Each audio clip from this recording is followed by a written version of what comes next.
Bismillahirrahmanirrahim. Bismillahirrahmanirrahim. Alhamdulillahirabbil alamin wassalatu wassalamu ala asyrafil anbiya'i wal mursalin sayyidina Muhammadin wa ala alihi washabihi ajmain. Rabbi shrah li sadri wa yassir li amri wahlul 'uqdatam min lisani yafqahu qawli. Assalamualaikum warahmatullahi taala wabarakatuh.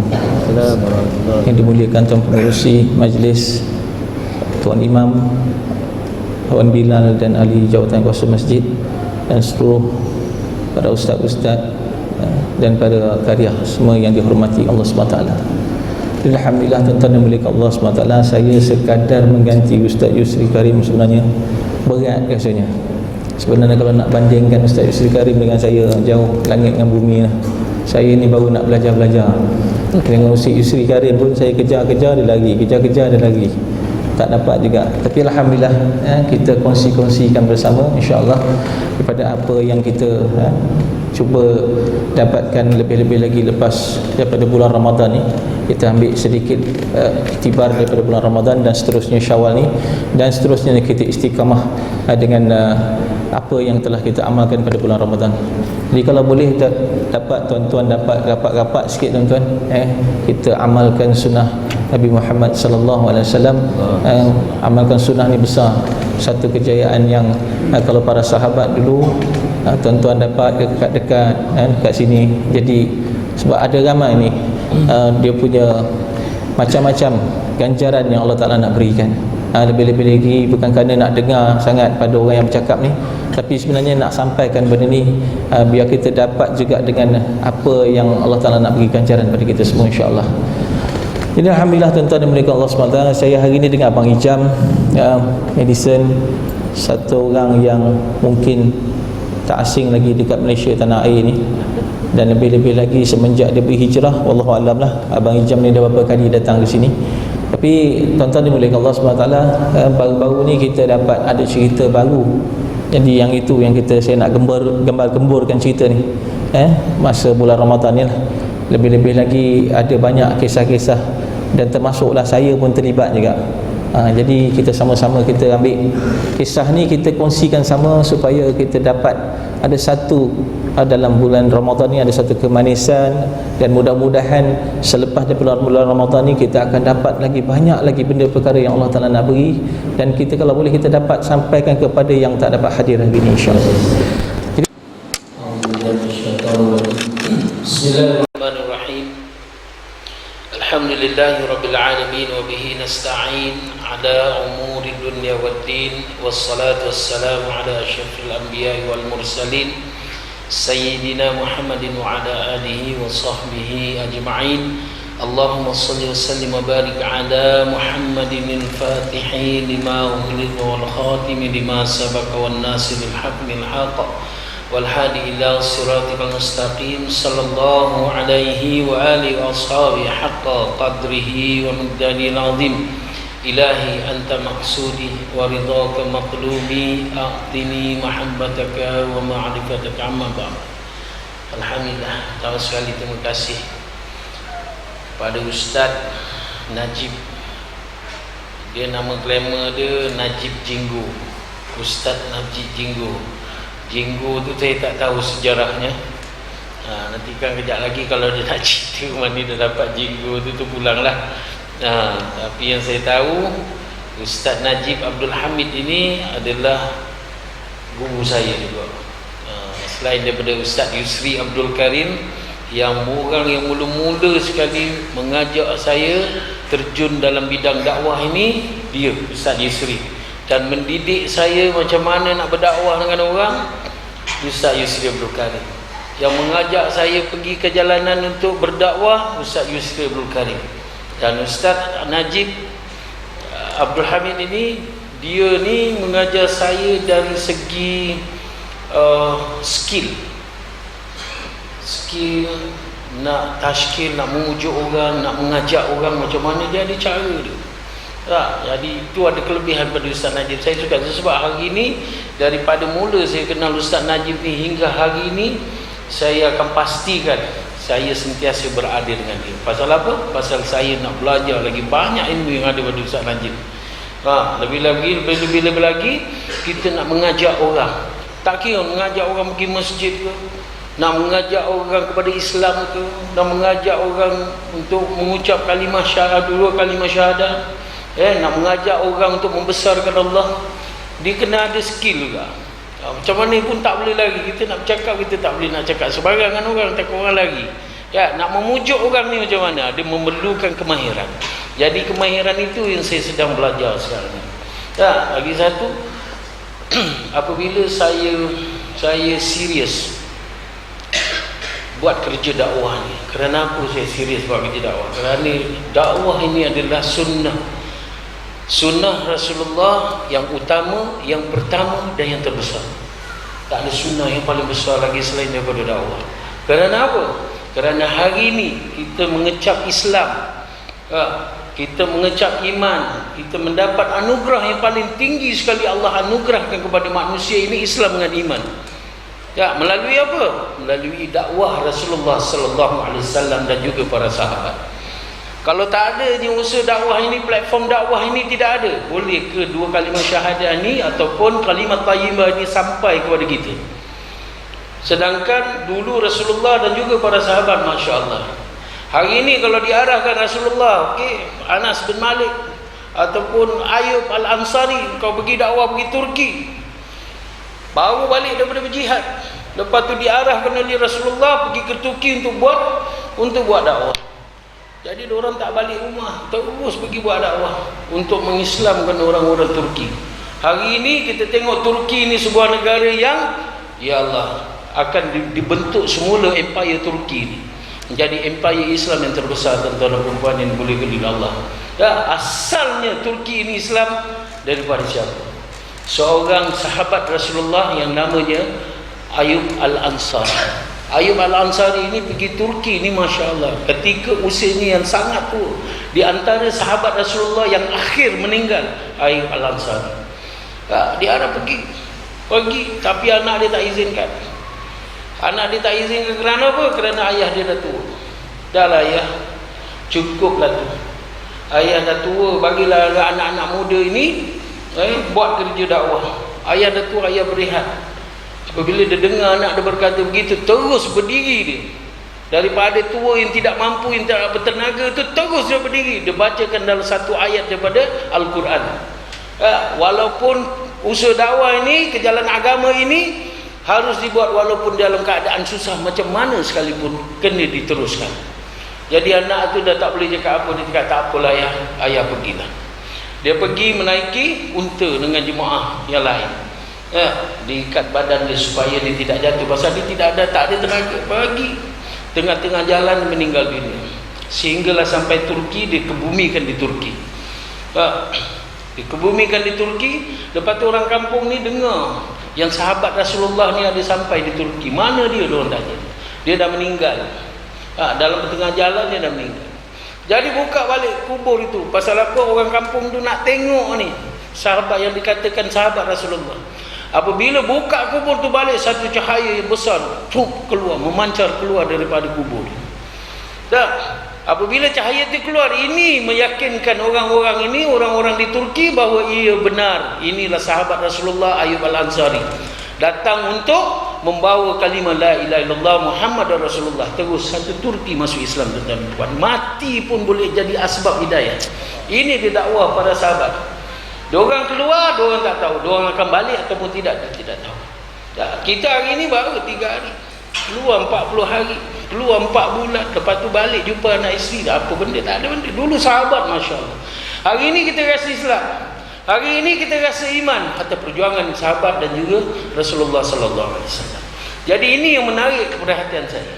Terus saya, daripada Ustaz Yusri mendidik saya, terus saya keluar. Saya nak rasa banyak jemaah dah saya ikut.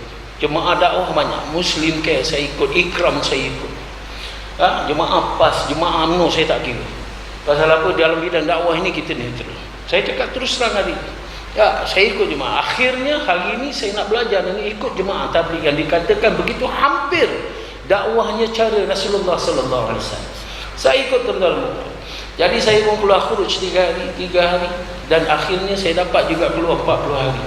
Cita-cita saya nak keluar dengan ulama, keluar 40 hari bulan Ramadan.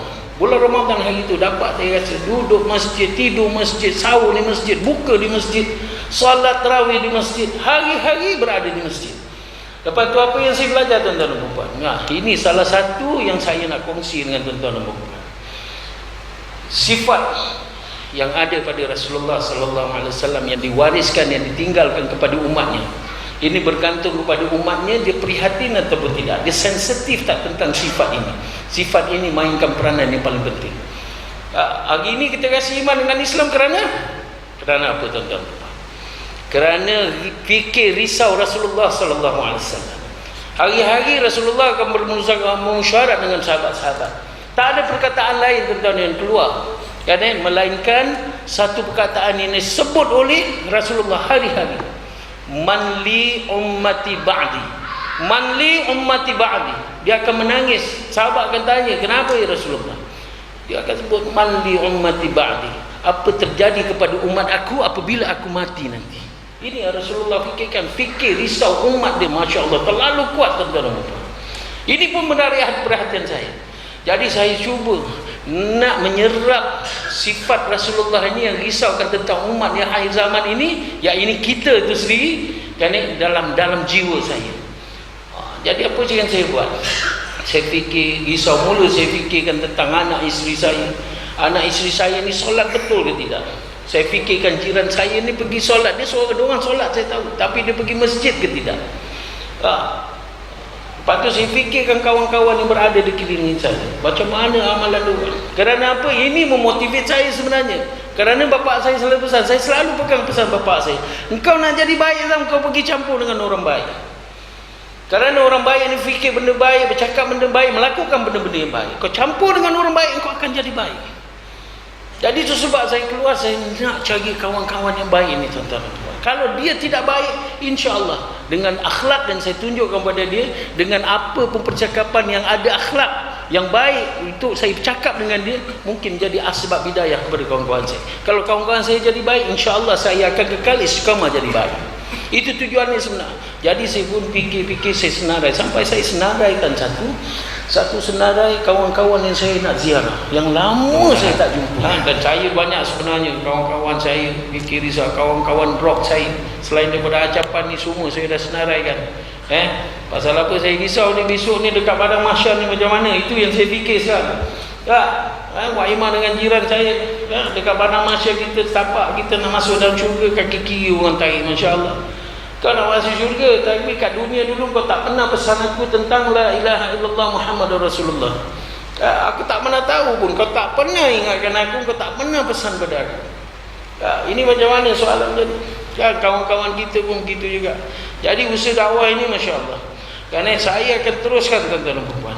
Apabila saya duduk dalam majlis ta'lim, kita banyak baca hadis, lepas tu dengar tazkirah daripada ustaz-ustaz, maulana-maulana yang ada ilmu ini, masya-Allah, ini menyedarkan saya betapa dakwah ini, masya-Allah, dakwah ini harus diteruskan walaupun sesaat, tak boleh dihentikan.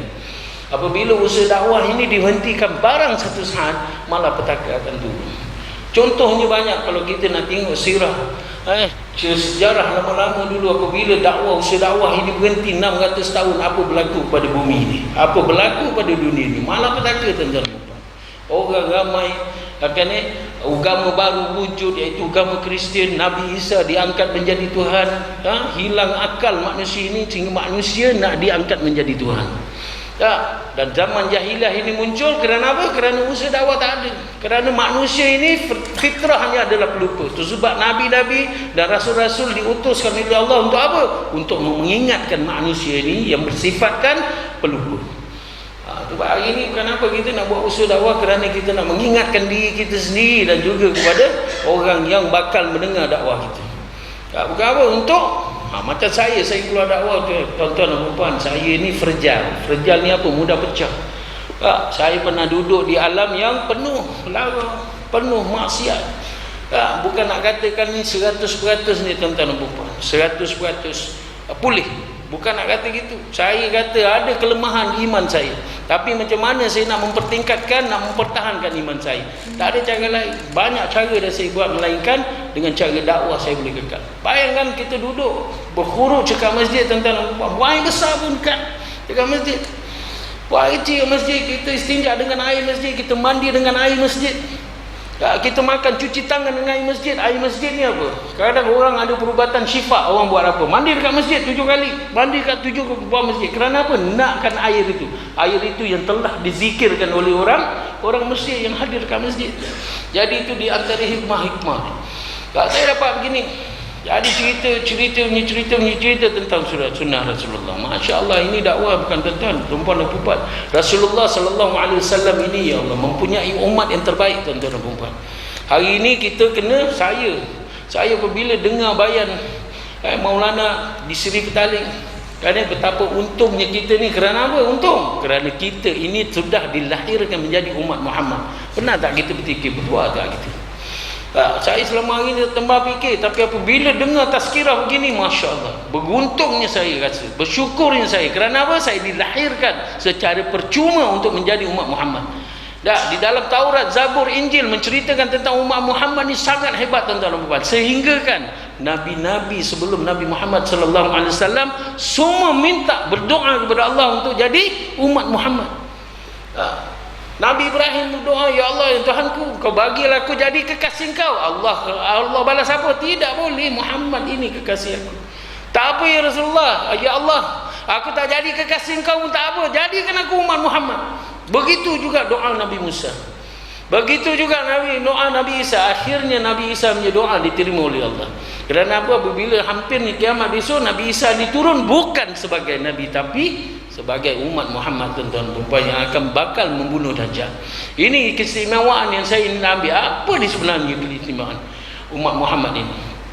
Rasulullah ini adalah Nabi di antara Nabi yang terbaik, di antara Nabi-Nabi yang lain, tuan-tuan perempuan. Pastinya umatnya adalah umat yang terbaik. Rambut Rasulullah, rambut yang terbaik. Kenapa yang terbaik? Ada satu cerita di museum di Turki. Dia cuci rambut Rasulullah di museum. Cuci, terjatuh pula rambut itu. Tak boleh jumpa. Ditutup lampu, baru dapat jumpa. Kerana apa? Bercahaya rambut Rasulullah.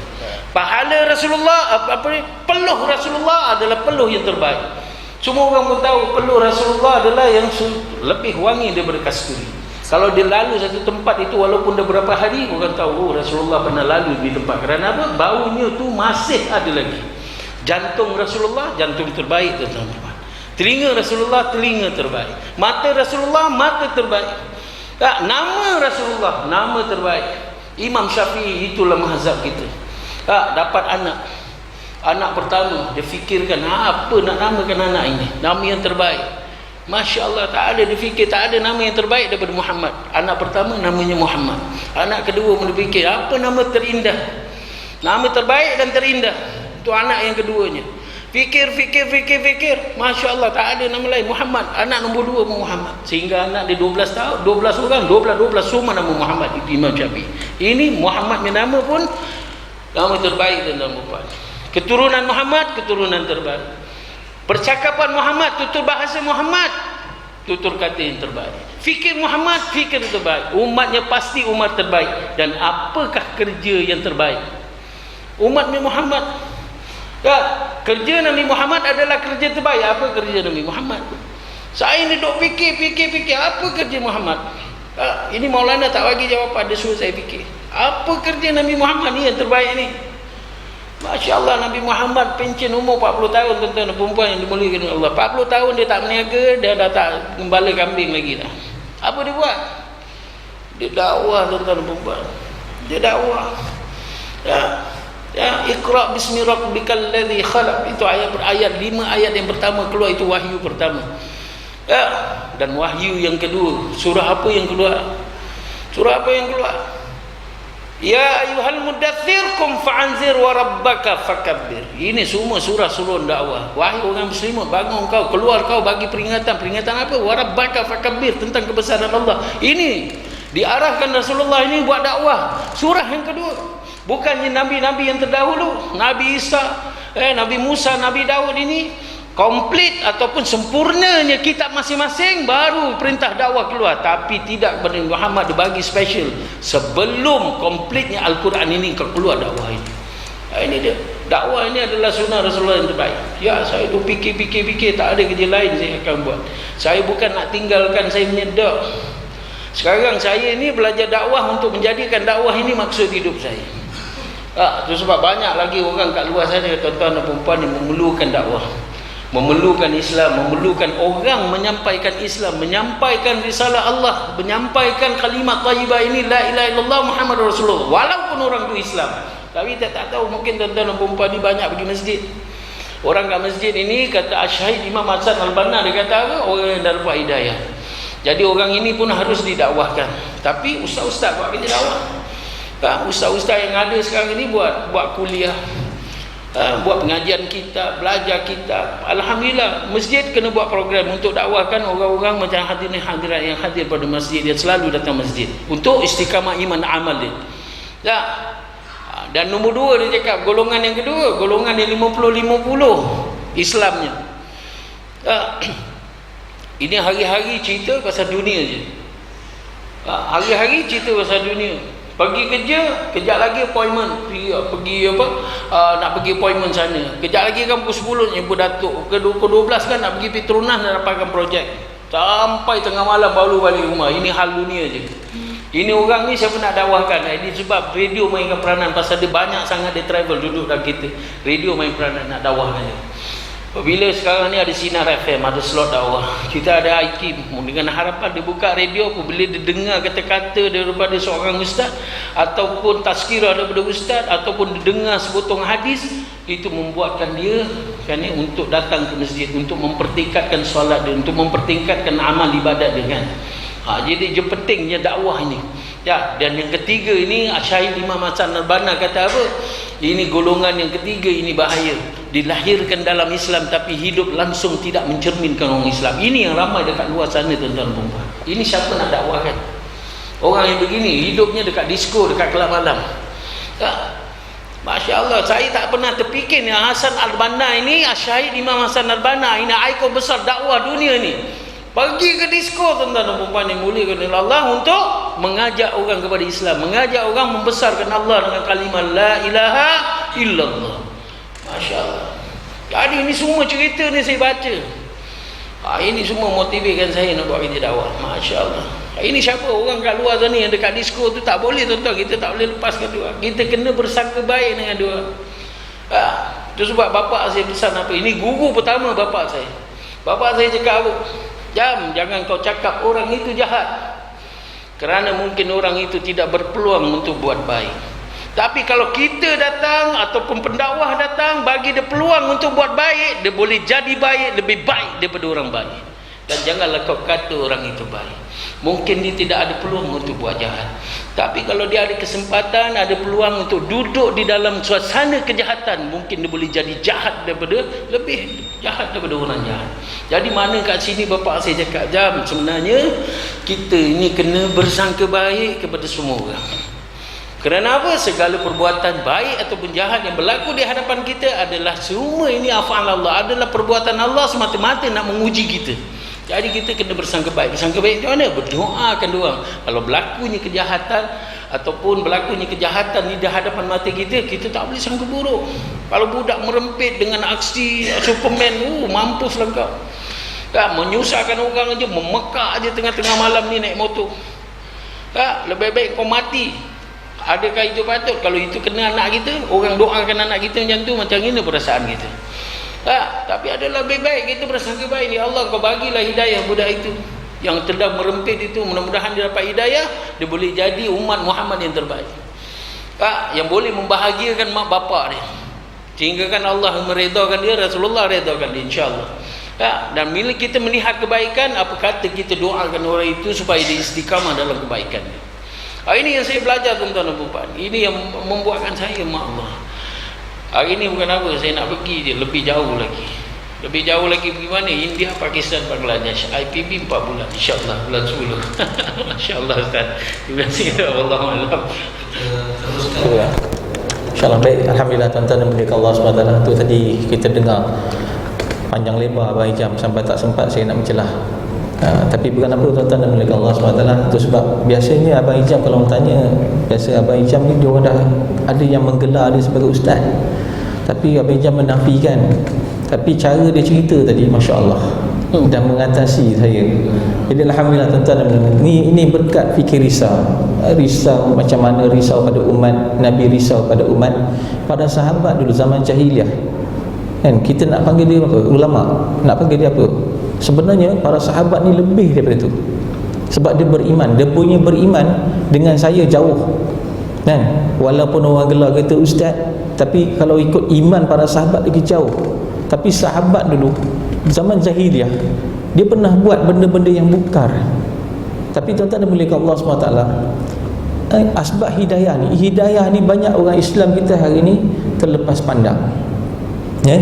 Sebab apa? Hidayah ni sebenarnya tuan-tuan dan mulia Allah SWT, kita tengok satu kisah bapa saudara Nabi Abu Talib, macam mana Nabi SAW nak Islamkan bapa saudara dia ya.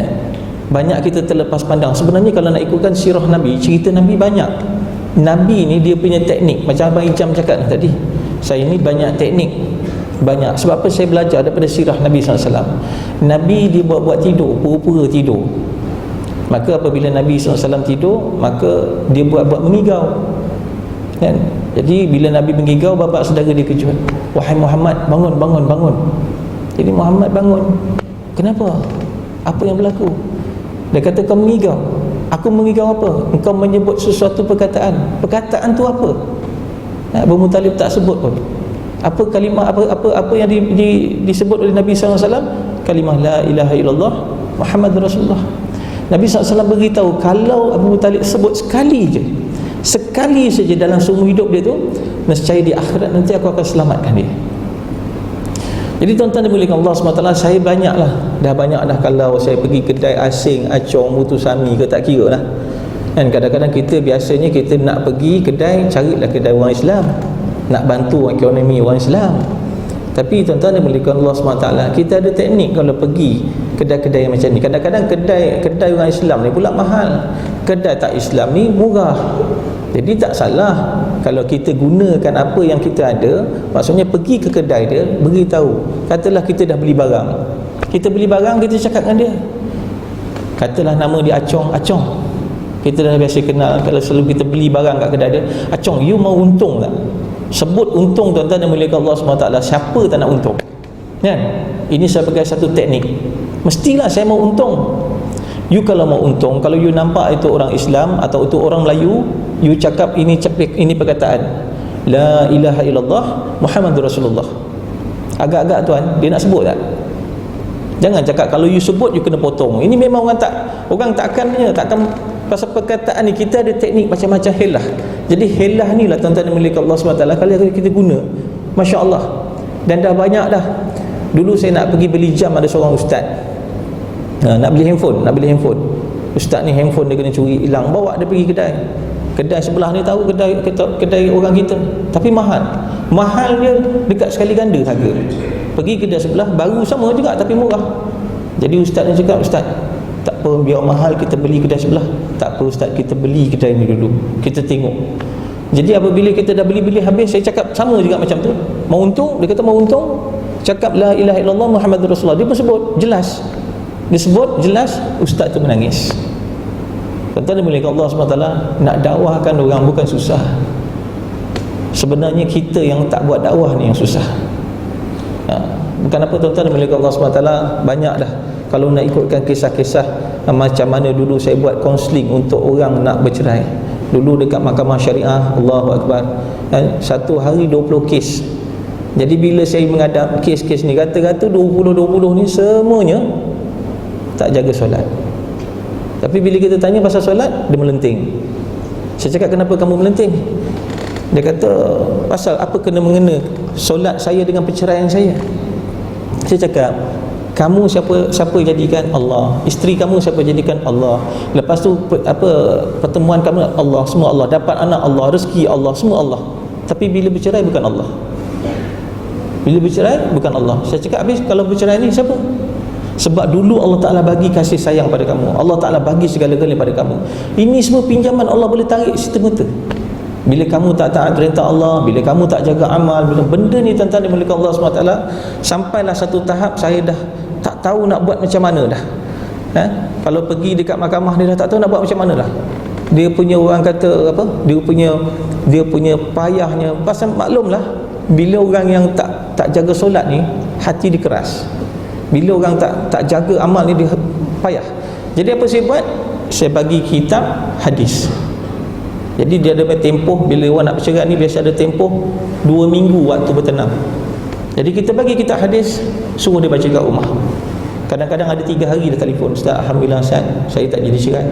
Ada kadang-kadang seminggu, ada kadang-kadang 2 minggu, ada kadang-kadang langsung datang pulang balik kitab. Yang mana pulang balik kitab tu dia kata, Ustaz, tak jalan lah. Saya tanya, berapa kali kamu baca sehari? Kami tak baca. Jadi tuan-tuan dan milik Allah SWT, hari ni tuan-tuan, kita tak dengar satu hadis satu hari sepatutnya. Sebenarnya kita lupa nak bagi makan pada roh kita. Kita ada roh dan ada jasad. Orang Jepun dia buat kajian, dia letak bateri dekat jantung, kan, dia tahu bila jantung berhenti orang mati.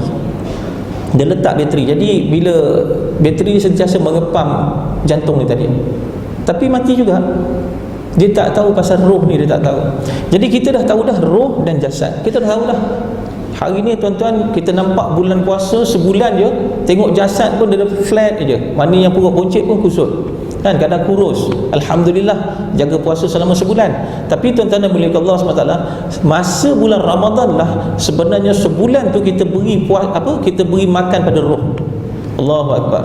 Secara tak sedar, selama sebulan bulan Ramadan ni kita beri makan pada roh.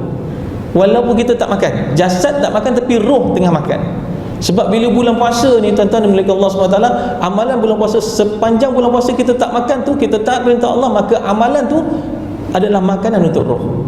Tu sebab bila bulan Ramadan, kalau kita cakap dengan orang, kita semua orang nak dengar cerita gini, nak dengar cerita, tak payah. Kadang-kadang mungkin baru ni kita pergi ada buat perjumpaan dengan asnaf untuk fakir miskin. Kita panggil datang masjid ramai.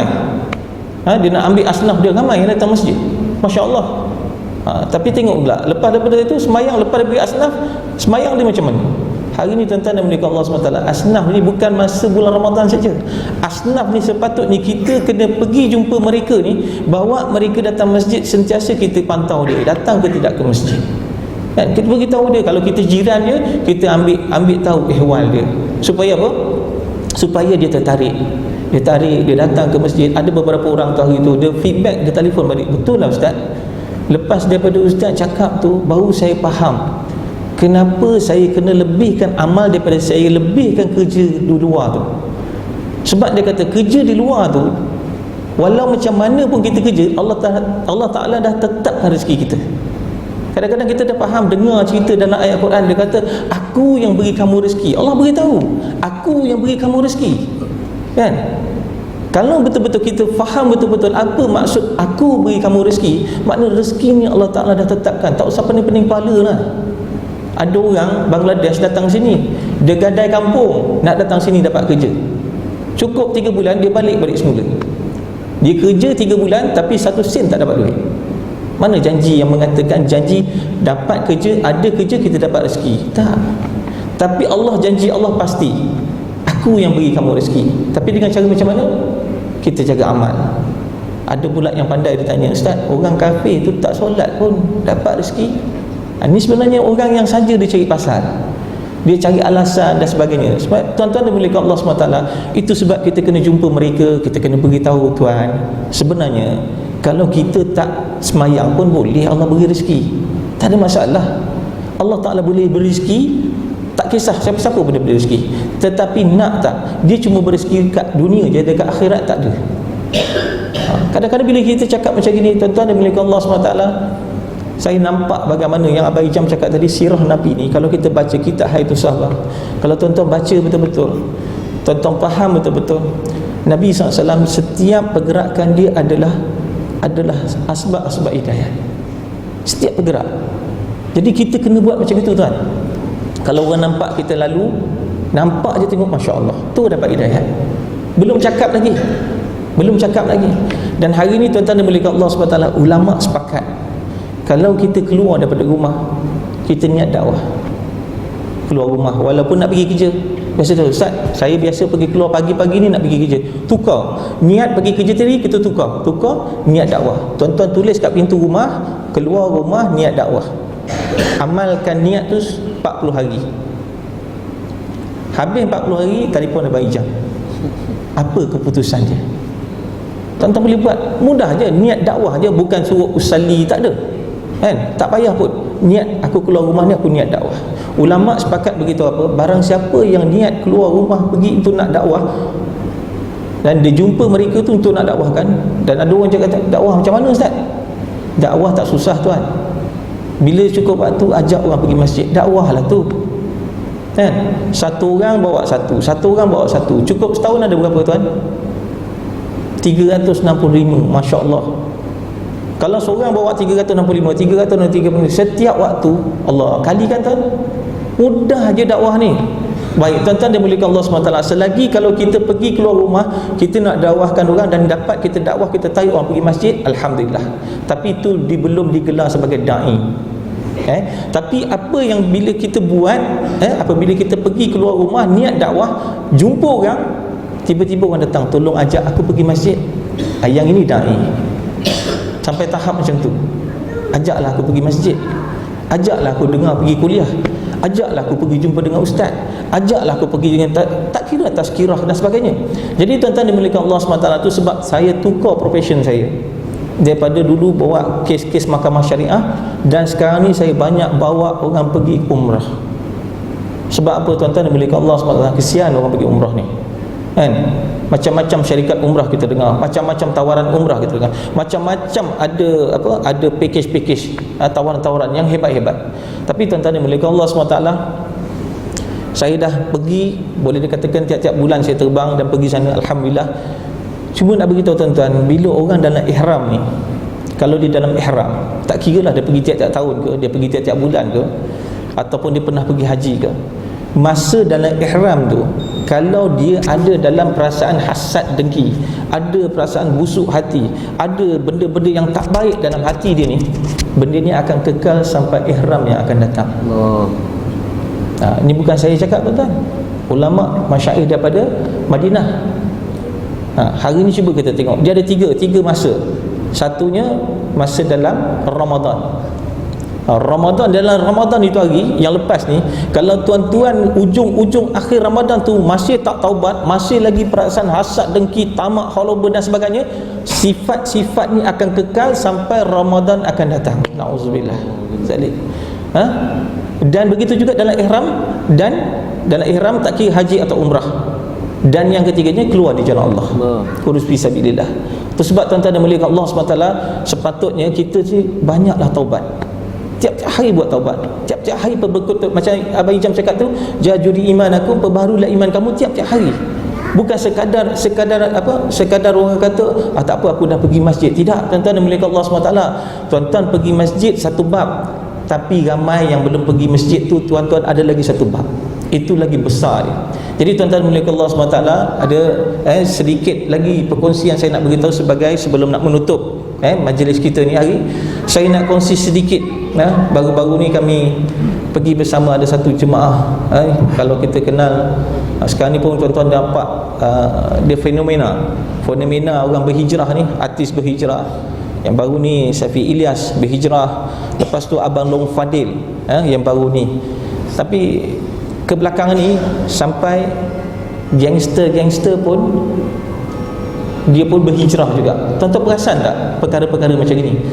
Sebab apa? Allah SWT beri hidayah pada orang-orang macam ni. Kenapa? Ini pada saya, pandangan saya, dan saya tak pernah tanya ulama-ulama, ini tanda-tanda akhir zaman, nak datangnya Dajjal.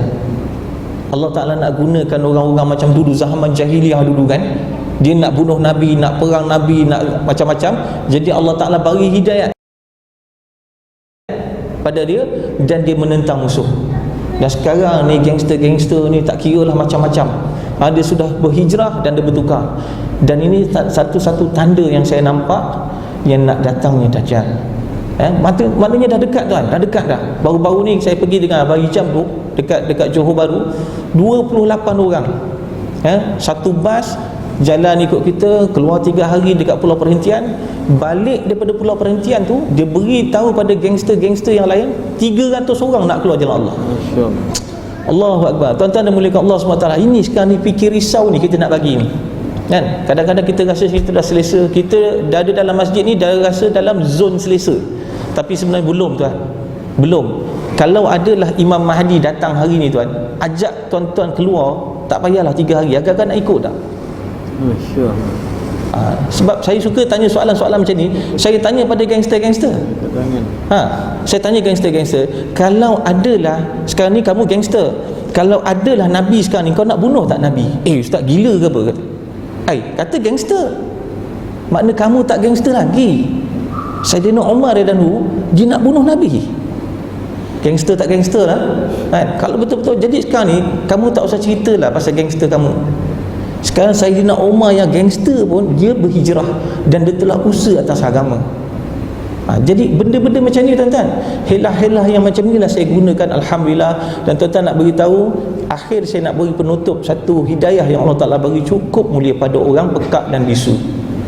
Jadi tuan-tuan dan muliakan Allah SWT, hari ni bila kita tak buat usaha dakwah, kita tak ajak orang pada kebaikan, Allah guna orang pekak dan bisu untuk buat dakwah. Saya bawa pergi jumpa mufti, jadi dia pun tunjuk bahasa isyarat dengan Datuk Mufti. Datuk Mufti menangis. Saya tak nak cerita mufti mana, tapi dah banyak mufti negeri-negeri saya bawa pergi jumpa orang pekat dan bisu. Jadi Datuk Mufti ni menangis. Salah seorang daripada Datuk Mufti ni dia beritahu, saya ingatkan di akhirat nanti saja saya akan nampak tangan bercakap. Rupanya dekat dunia lagi Allah Ta'ala dah tunjukkan tangan bercakap. Jadi Datuk Mufti ni menangis dan dia beritahu macam mana kamu latih dia. Jadi tuan-tuan yang muliakan Allah SWT, pada 2011, 2012, penghujung 2000, nak masuk antara 2012, saya ada satu jemaah bisu dibentuk untuk pergi ke Singapura. Daripada Malaysia dibawa pergi ke Singapura. Jemaah ni 40 hari keluar di sana. Jadi ada satu orang budak bisu ni, dia berpakaian jubah, berpakaian serban, dia pergi dakwah satu orang budak bisu di Singapura. Jadi bila dia dakwah, dia gunakan bahasa isyarat dan sebagainya. Jadi satu orang ni dia tak bisu, tapi dia tengok daripada jauh, maka dia dekat menghampiri jemaah kami. Jadi dia pun pergi bahasa isyarat dan kami pun tak tahu dia boleh bercakap. Jadi lepas tu dia kata, saya boleh bercakap. Dia kata, lah saya ingat kamu tak boleh bercakap. Kamu macam mana kamu belajar bahasa bisu? Dia kata, adik saya bisu, jadi saya mendekati dan saya belajar benda ni. Alhamdulillah tuan-tuan dan puan-puan Allah SWT, dia ajak kami pergi ke rumah. Sebab dia risau adik dia 27 tahun tak pandai solat. Orang pekak dan bisu kan. Sebab dia tak tahu macam mana nak ajar. Jadi untuk pengetahuan semua, orang pekak dan bisu, dia faham Allah ni lelaki, Muhammad ni perempuan. Ni jangan main-main tuan-tuan. Bila macam ni je, akidah dah habis dah. Jadi kenapa dia nampak Allah lelaki, Muhammad perempuan? Kalau biasa tulis Allah Muhammad, biasa agung, permaisuri agung. Mereka ni faham dengan gambar. Siapa yang terangkan benda ni kepada orang pekak dan bisu? Kalau dia tak belajar, kalau tak latih, dia faham gitulah, gambar-gambar Allah lelaki, Muhammad perempuan. Berapa ramai orang dekat pekak dan bisu dalam Malaysia? Ada hampir 250 orang pekak dan bisu. Mereka ni semua yakin Allah lelaki, Muhammad perempuan. Tuan-tuan dan puan-puan Allah SWT, jadi bila jemaah bergerak dan dilatih, kami dah beritahu tentang agama dan sebagainya. Apabila sampai ke rumah mereka ni, maka dia beritahu, diperkenalkan dengan keluarga. Jadi kami pun cerita, biasa orang bisu ni dengan orang bisu, bila dia jumpa walaupun pertama kali, Masya Allah, jadi dia beri tanda sign. Ini huruf A, A. Dia pun bagi pada apa yang budak di Singapura ni tadi, dia beri Assalamualaikum. Budak ni tak boleh jawab. Jadi dia terangkan, dia beritahu jawab pada ni huruf W, Waalaikumsalam. Assalamualaikum, Waalaikumsalam. Jadi barulah dia belajar. Salam pun baru dia belajar. Jadi apabila kami terang-terang, dia pun tertarik dan dia pun beritahu, sekejap, tunggu sekejap, saya nak telefon kawan saya. Dalam hati saya berdebar. Saya cakap macam mana? Dia ni dah pekak bisu. Lepas tu dia nak telefon kawan-kawan. Jadi dia ambil telefon, dia tekan, rupanya pakai video call. Masya Allah, dia video call, dia pun tunjuk isyarat. Dia panggil kawan dia, 27 orang datang rumah. Dan 27 orang ni tuan-tuan, semuanya tak faham agama dan semua tak tahu agama. Dan dia tak tahu Allah siapa, Muhammad tu siapa. Jadi apabila dia terang dan kami pun ajak mereka ni pergi ke masjid. Jadi keluarga dia tak bagi. Sebab biasa orang bisu ni, kalau tak ada orang pantau dia Dia pergi masjid tapi lepas tu dia hilang. Pasal dia boring pasal apa? Dia tak ada orang nak bercakap dengan dia. Tak payah lama-lama tuan-tuan. Kalau tuan-tuan duduk dalam masjid ni, orang tak bercakap dengan tuan-tuan, agak-agak macam mana? Sehari lah, duduk dalam masjid sehari, imam tak bercakap dengan tuan, tak kira siapa-siapa tak bercakap dengan tuan, sehari je macam mana agak-agak. Sebab kita dah boleh bercakap. Macam mereka ni pun sama juga. Tinggal lagi mereka tak dapat bercakap. Saya tanya kamu kalau mimpi macam mana? Mimpi kami boleh bercakap. Rupanya orang bisu mimpi dia boleh bercakap. Allahu Akbar. Tapi oleh kerana dalam keadaan desakan untuk supaya kami dapat tarik dia, kami tunjuk satu contoh. Apa kami buat? Budak bisu ni tadi, kami suruh dia tapak tangan ni letak di halkom macam ni. Jadi katalah Abah Ijam ni tak bisu, diletak di halkom dan Abah Ijam dia sebut. Maksudnya tengok, yang budak bisu tengok mulut Abah Ijam dan rasakan getaran dekat tapak tangan. Ini keajaiban Allah Ta'ala cipta manusia ni. Apabila dia letak dan Abah Ijam sebut Allah, dia pun keluar, lontarkan suara dia, Allahu Akbar. Tuan-tuan yang muliakan Allah SWT, 27 tahun itulah kali pertama dia sebut nama Allah. Tuan-tuan, bukan dia saja menangis, malah segala keluarga dia semua sekali menangis. Itulah pertama kali. Sebenarnya tuan-tuan yang muliakan Allah SWT, orang pekat dan bisu ni, dia ada suara, tetapi 100% dia pekak. Dia tak tahu macam mana nak bunyikan perkataan tu. Kami dah cuba, kami letak dia di depan kereta, seorang ustaz, seorang orang pekak dan bisu. Kami horn, ustaz tu lari dah. Dia kata, kenapa kamu lari? Dia kata, aku sakit telinga. Dia kata, aku tak dengar apa-apa. Dia kata, inilah tuan-tuan dan muliakan Allah SWT. Hari ini tuan-tuan dan muliakan Allah SWT, orang pekat dan bisu lebih kurang dekat berapa 1000 lebih yang ada di Sri Petaling hari ini dilatih, dan mereka telah diberi pendekatan agama, dan mereka tahu solat, dan mereka tahu macam mana syahadah, dan mereka tahu siapa Nabi. Kalau tuan-tuan pergi Sri Petaling, tuan-tuan boleh tengok, kalau dia berceramah, kata contoh seorang bisu, seorang tak bisu. Jadi yang seorang ni dia tunjuk syahadat bisu, yang depan ni semua orang bisu. Bila dia tunjuk, dia cerita, orang bisu semua menangis. Saya yang terjemah orang tak bisu ni, beritahu ni pasal kisah sirah Nabi, tak menangis. Jadi orang bisu ni dia terkesan. Pasal dia kata, kami ada telinga sama macam kamu, tapi kami tak boleh mendengar. Kami ada mata sama macam kamu boleh melihat, tapi kami payah nak menangis sebab kami tak tahu apa agama. Tuan-tuan yang muliakan Allah SWT, mereka beritahu pada kami, di akhirat nanti kami akan tuntut kepada semua yang ada di sini. Sebab kamu semua boleh bercakap, kamu kenal Allah, kamu kenal Nabi, kamu tahu agama, kamu tahu Al-Quran, dan kamu tak pernah beritahu kami siapa itu Allah, siapa itu Nabi, apa itu agama. Tuan-tuan yang muliakan Allah SWT, kita bagi satu Al-Quran, orang pekat dan bisu, dia tengok ayat Al-Quran, dia pegang dia raba tuan-tuan, dia tengok, dia menangis. Dia menangis. Sebab apa dia menangis? Dia kata, Masya Allah, aku lihat kalam ni je aku dah nangis, walaupun aku tak dengar apa sebutan, tapi aku dah nangis. Alangkah beruntungnya kamu semua ni dapat baca Al-Quran, dapat kenal Al-Quran. Tuan-tuan yang muliakan Allah SWT, Alhamdulillah, setakat hari ni tuan-tuan yang muliakan Allah SWT, kita cuba sebaik mungkin. Apa yang Abang Ijam cakap tadi, dakwah ni sebenarnya wajib bagi kita. Bagaimana kita dapat agama dulu, macam mana agama boleh sampai ke Malaysia? Kita kenal para miswara, kita belajar sejarah pun kita tahu apa dia, bukan orang Islam, Hindu. Jadi kita tak usah nak mendabik dada. Dan kita sebenarnya walaupun dah Islam, tapi sebenarnya kita kena, macam mana Islam datang sini, kita kena sampaikan juga Islam tu. Itu sepatutnya. Tapi jangan bimbang tuan-tuan yang muliakan Allah SWT. Kalau ada jemaah yang datang, tuan-tuan tolong bantu dia. Paling-paling tidak pun tuan-tuan nak tahu juga apa sebenarnya daripada yang mereka ni berhimpun, mereka ni cuba usahakan atas sebab apa. Kalau tuan-tuan tengok hari ke hari, kalau tuan-tuan tengok jemaah ni makin lama makin ramai, dan mereka selalu di masjid, dan mereka tak, sebenarnya bukan buat masalah. Sebenarnya mereka ni nak cari masalah. Mereka nak mencari masalah, dan mereka cuba nak menyelesaikan masalah. Sebab Nabi SAW, dia tinggalkan kita dengan setiap perkara yang bermasalah ni ada jawapan. Saya dulu masa dekat mahkamah, saya beritahu, dia kata, kenapa kamu? Saya tak sepahaman. Dia punya ayat ni, kalau nak bercerai, dia ayat ending dia mesti dia kata tak sefahaman. Habis yang masa dulu kahwin macam mana? Boleh sefahaman pula, sehati sejiwa dan sebagainya. Tapi kenapa tak sefahaman sekarang ni? Sebab tuan-tuan sendiri lupa siapa yang cipta kefahaman tu. Siapa yang buat kefahaman tu? Siapa yang membuatkan cinta? Siapa yang membuatkan rindu? Siapa yang membuat ini semua nikmat-nikmat ni daripada Allah, tuan-tuan yang dimuliakan Allah SWT. Hari ni kita lupa. Bila kita dah buat sesuatu perkara tu, sampai kita sendiri tak ingatkan bahawa kita ni ada tuntutan yang sebenarnya. Tuntutan kita, itulah yang Abang Ijam cakap tadi. Hari ni Abang Ijam telah usahakan pada artis-artis. Tuan-tuan pun tengok macam mana ekspedisi baru ni. Kalau dengan rambut panjang, baru-baru ni kita usaha untuk nak bawa keluar susah, kita bawa pergi umrah. Dia pun beritahu, dia kata Masya Allah, tak pernah terfikir kami ke Pulau Rock ni, tak pernah fikir nak pergi umrah.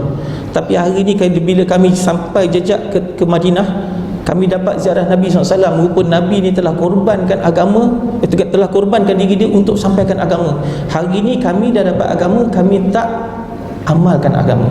Jadi tuan-tuan dan mulia Allah SWT, setakat itu yang dapat kita sampaikan, tuan-tuan. InsyaAllah pastilah apa saja yang kita sampaikan ni, tuan-tuan, semua ni datang daripada Allah SWT.